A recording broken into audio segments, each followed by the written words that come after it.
여러분 안녕하십니까? 건축후방TV입니다. 오늘은 지하층 방수에 대해서 소상히 말씀드리겠습니다.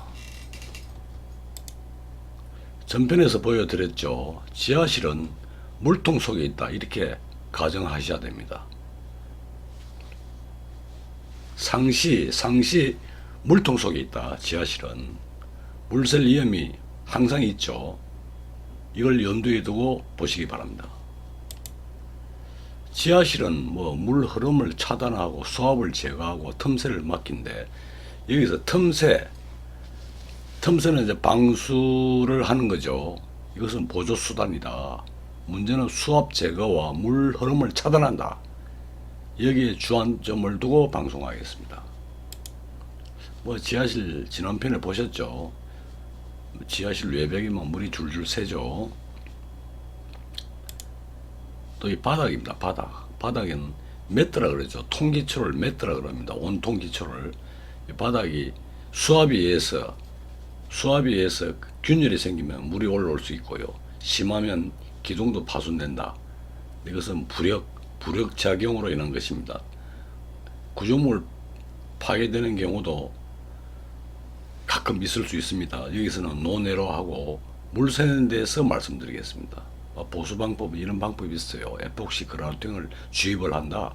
발포 우레탄을 주입을 한다. 이런 방법이 있습니다. 이것은 노내로 하겠습니다. 자, 지하실 방수, 영구 방수, 영구 배수다. 이게 뭘 말하는지 말씀드리겠습니다.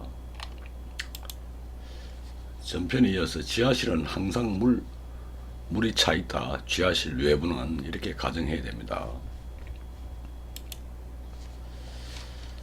전편에 이어서 똑같은 장면인데요. 빗물이 들어가고 지하수가 올라오고 짚히면서 흘러 들어오고 이런 상황이면 항상 지하실 외부는 물이 차 있다. 이걸 어떻게 처리할 것인가? 이것이 영구 배수의 주안점입니다. 조금 전에 전편에 말씀드린 것처럼 여기 보면 아스팔트를 하고 시트를 하고 도목가를 방수하고 액체 방수 등을 한다. 이것은 완전 방수가 되지 않는다. 이렇게 보는 것입니다. 그럼 영구적으로 지하실 주위에 물을 빼내고 배수죠. 영구적으로 방수를 하려면 어떻게 해야 되는 것인가? 에 대해서 말씀드립니다. 우리는 조금 전에 말씀드린 아스팔트, 시트, 도막 또 등등 액체 방수 등 여러 공법이 있어요. 그걸 외방수, 바깥방수, 내방수, 안방수로 구분할 수 있는데요. 이 지하실 외부를 이렇게 싸서 방수를 하면 이게 바깥방수, 외방수입니다. 안방수가 이제 안쪽으로 방수, 안에서 하는 거. 일반적으로 안에서 하죠. 외부 방수는 상당히 난공사입니다. 공정 절차상 시간도 많이 소요되고요. 현실적으로 예전에는 LH 등에서 시도를 했는데 지금은 거의 쓰지 않는 걸로 알고 있어요. 효과가 없다. 완전 방수가 안 된다 보는 거죠. 이 방법으로 완전히 방습이 가능할까요? 불가능하다고 보고 있습니다. 조금 전에 다시 말씀드린 대로 영구 배수, 영구 방수는요, 물 흐름을 차단하고 물이 건물 주위에 모이지 않게 한다. 차단하는 거죠. 그 다음에 수위와 수압을 낮춘다. 기초 바닥 밑으로. 그럼 밑으로 세면은 기초 바닥 밑에 들어가면 지하실에 물이 새지 않겠죠. 여기에 대해서 말씀드리겠습니다. 영구 방수, 디워터링 시스템, 디워터링 방수 개념입니다. 이걸 영구 방수라 합니다. 이 지하실인데 여기 물이 항상 차 있다고 가정해야 됩니다. 그럼 이 물을 여기 보면 고이는 즉시 배수하면 되겠죠. 이 물이 없게 배수를 해야겠죠. 즉시 배수한다. 또 이 물이 이 기초 이하에 있도록 한다. 지중수가 기초 저면, 기초 바닥 밑으로 이하에 머물도록 한다. 이런 개념을 가지고 말씀드립니다. 영구 방수의 기본 개념입니다. 지하 수위를 기초 저면의 얘기입니다. 기초 밑바닥이죠. 지하수가 밑바닥 위로 올라오지 않도록 한다. 그 다음에 여기 건수죠. 빗물과 이 밖에서 흘러 들어온 물이 들어오면 즉시 배수한다. 그런 다음에 경미한 누수는 앞에 말씀드린 아스팔트다, 시트다, 도막이다, 액체 방수 등으로 보완하는 것입니다. 자, 그럼 방법에 대해서 말씀드립니다. 이게 지하입니다. 지하. 이 기초고 외벽이고 여기는 공간 쌓기 한 것입니다. 자, 이게 그림을 잘 보시면은 지하에서 올라오는 물이나 지상에서 흘러들어온 물이 여기 고이면은 이 밑에 유공관이라는 관을 넣어서 이 물을 전부 다 집수를 하는 겁니다. 집수, 물이 고이게. 물은 약한 텀으로 흘러 들어오죠. 약한 텀으로. 텀이 있으면 흘러 들어옵니다. 이 물을 모아서 밖으로 배수한다. 배수하는 겁니다. 빼내는 것입니다. 물량이 엄청 많으면 대규모 공사는 펌프로 배수하기도 하고 이 물을 건물 안으로 해서 2차 용수로 쓰기도 합니다만은 여기서는 중규모 이하의 방수에 대해서 말씀드립니다. 소규모, 중규모 이하 지하층, 지하 1층 내지 2층 뭐 이렇게 보시면 되겠습니다. 여기 보시면은 여기 기초 콘크리트죠. 버림 밑에 관을 이렇게 했습니다. 적정한 간격으로. 그 관은 유공관이라는 물을 집수하는 관이에요.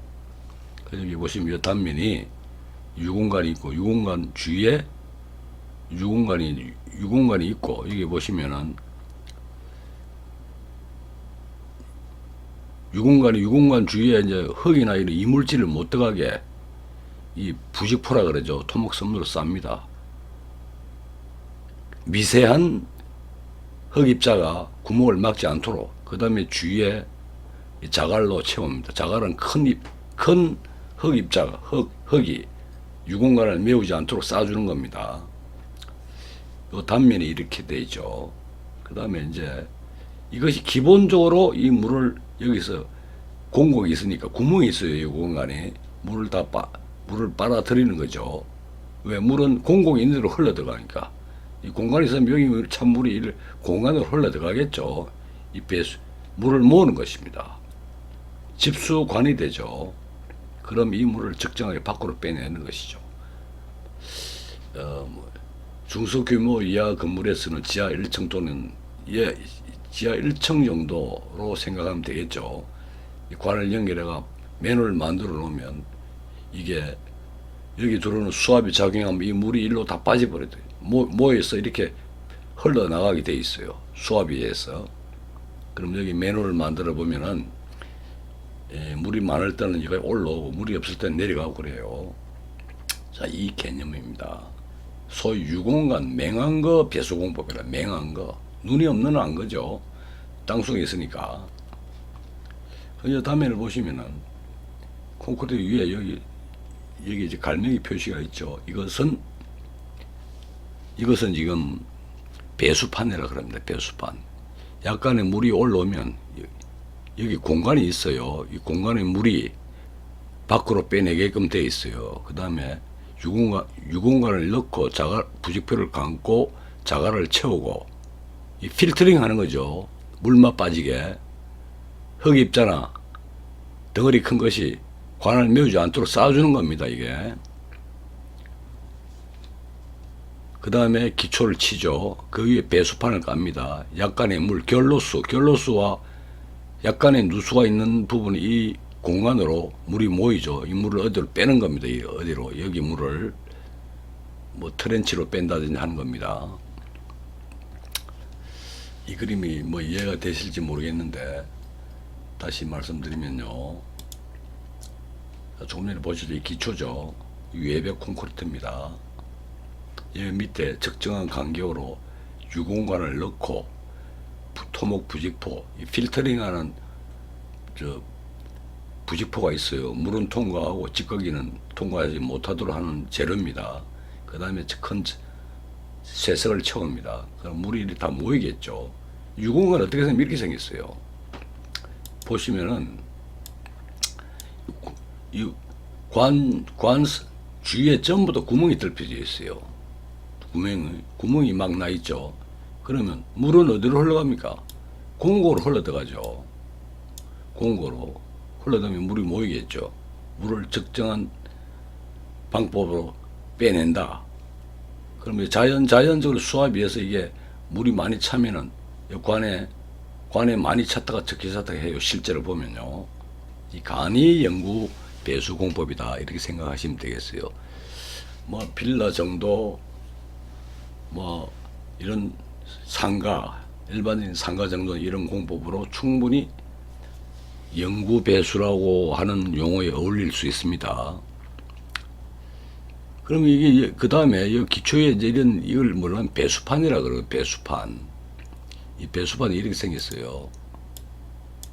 이걸 깔아 놓으면 여기 위에다 깔고 위에다가 누름을 치죠. 누름. 여기 이제 주차장이 되든지 뭐 거실이 되겠죠.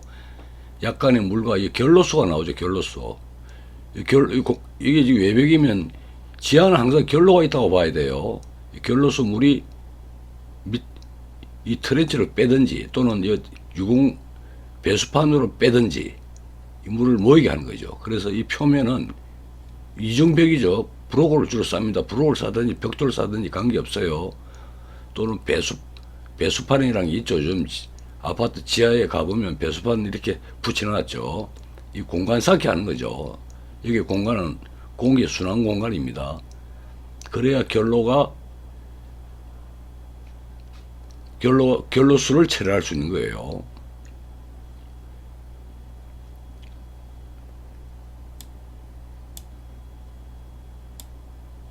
이 결로에 대한 것은 다음에 차후로 방송할 것입니다. 여기 보시면은 이 그림을 크게 볼까요? 여기 지금 밑에 이 기초 밑에는 이런 배수 시설이 들어가 있어요. 다량의 물과 수압이 있는 물은 이를 모이게 돼 있다. 그 위에 이 배수판을 깔은 거예요. 이걸 배수판 깔고 그 위에 이 콘크리트를 치는 것입니다. 그 다음 여기는 외벽인데 여기 지금 항상 습기가 결로가 생길 수 있어요. 결로를 제거하면서 공간을 두는 거죠. 공간을 이 브로를 쌓든지 다른 재료를 쌓을 수 있어서 이중벽을 만든 것입니다.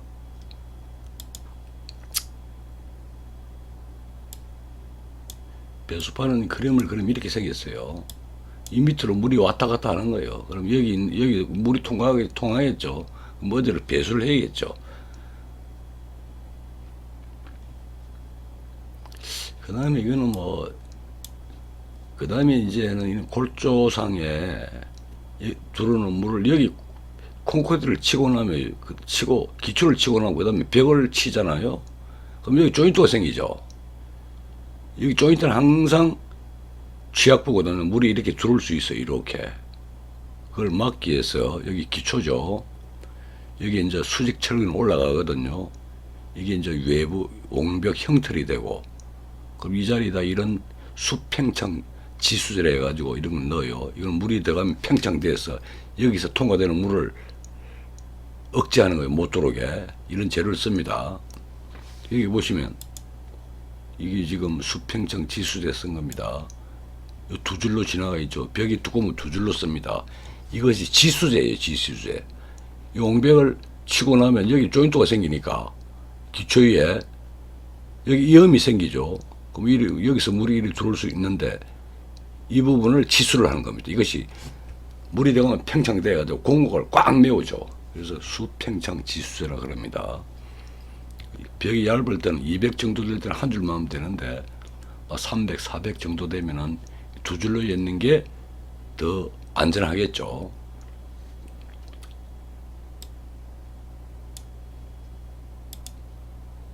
다시 말씀드리면 이런 기초가 있다 그럽시다. 기초. 가로 세로 기초판이죠. 기초판 밑에 이런 관을 엮는 거예요. 기초 치기 전에, 버림 치기 전에 적정한 간격으로 3 내지 6m. 물이 많으면 이 간격이 촘촘해야겠죠. 경험치는 이게 한 5, 6m면 충분하지 않겠냐. 뭐 규모에 따라 달라집니다. 촘촘히면 더 안전하겠지만 과시공이 될 수도 있고 하니까요. 이게 지금 이런 유공관이 들어가고 부직포를 감고 그럼 자갈을 채운 거죠. 이 부분이. 그 다음 이 부분은 위로 뽑아 올린 입상관이 되겠죠. 이렇게. 실내를 보면요. 어느 상가에서 본 건데요. 물이 많이 나왔어요. 이걸 넣으니까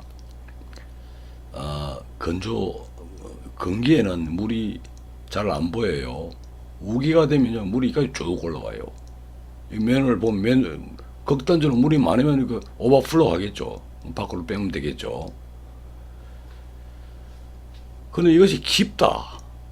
깊다 할 때는 이거 확인이 잘 안 되겠죠. 이럴 때는 다른 방법이 또 있죠. 그건 비용이 들어갑니다. 이 물을 안으로 넣어가 펌프로 배수한다든지, 이 물을 그물 안으로 해서 집수용을 만들어가지고 거기서 배수한다든지, 이런 것은 규모가 큰 경우에 적용하는 겁니다. 개념만 잡으시면 됩니다. 개념. 여기 보시면은 이게 지금 이런 기성 제품입니다. 관을 여는 게 아니고 이 버린 콘크리트 치기 전에 버린 콘크리트 레벨을 맞춰가지고 이런 이게 지금 부직포인데요. 이런 게 이게 물을 빨아들이는 거예요. 이를 여기 보면 이런 배치를 하죠. 사각 파이프를 기성 제품이 형식이 여러 개 있습니다.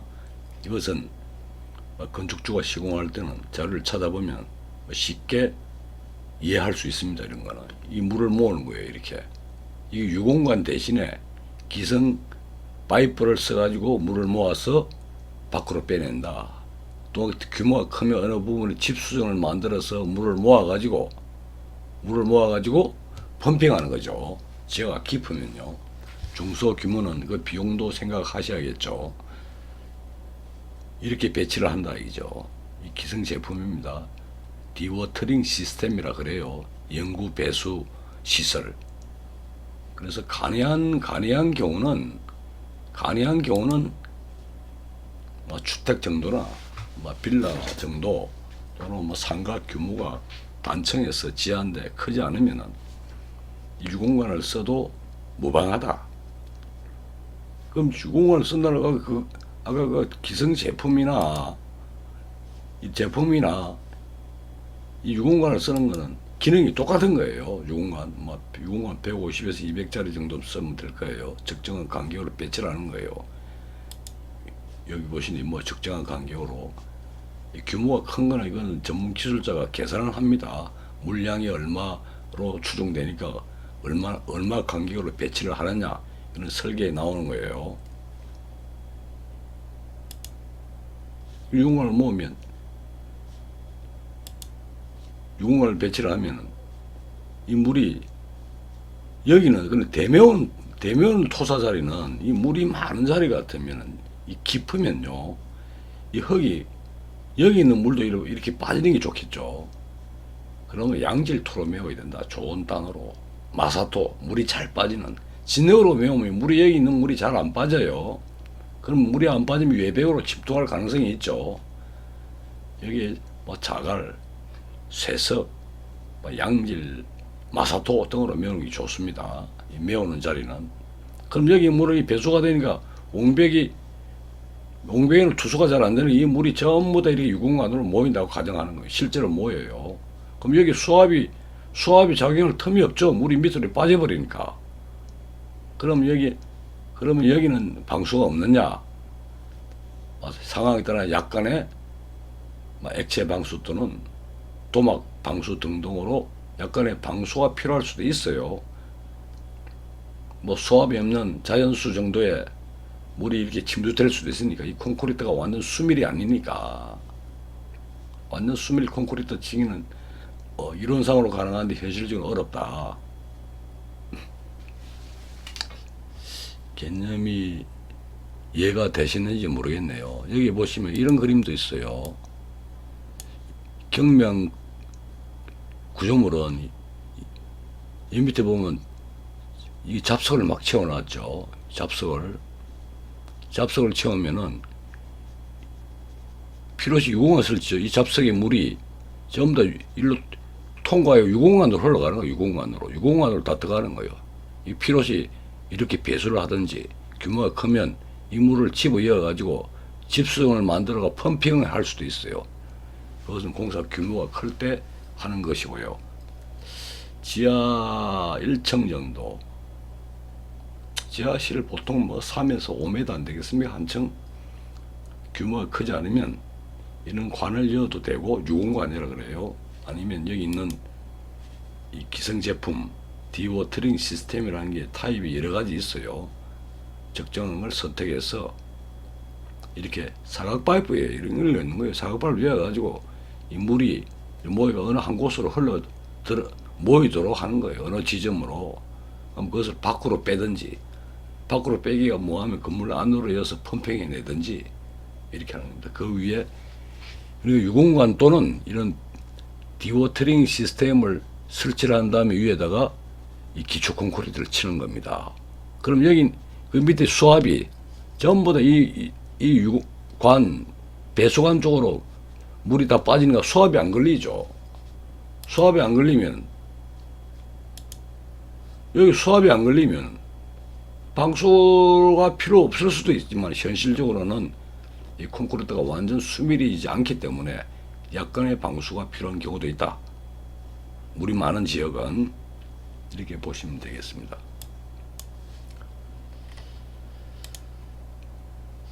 이상으로 영구 배수에 대해서 말씀을 드리고 설명이 충분한지 모르겠는데요. 혹시 설명이 불충분하면 추후 방송하겠습니다. 다음은 조금 전에는 단층 정도를 말씀드리는데 지하층이 깊은 경우가 있어요. 지하 3층이다, 5층이다. 이런 거는 수압이 엄청 걸리겠죠. 조금 전에 그런 간이한 방법으로는 역부족일 수가 있어요. 역부족. 단층 정도를 기준한 거고요. 이 지하실이 깊은 경우, 지하 3층, 뭐 이런 거, 5층, 이런 경우와 또는 지하 2, 3층이라도 하천변에 있는 건물이다. 지하가 깊다. 하천물이 건물 외벽으로 침투할 수 있죠.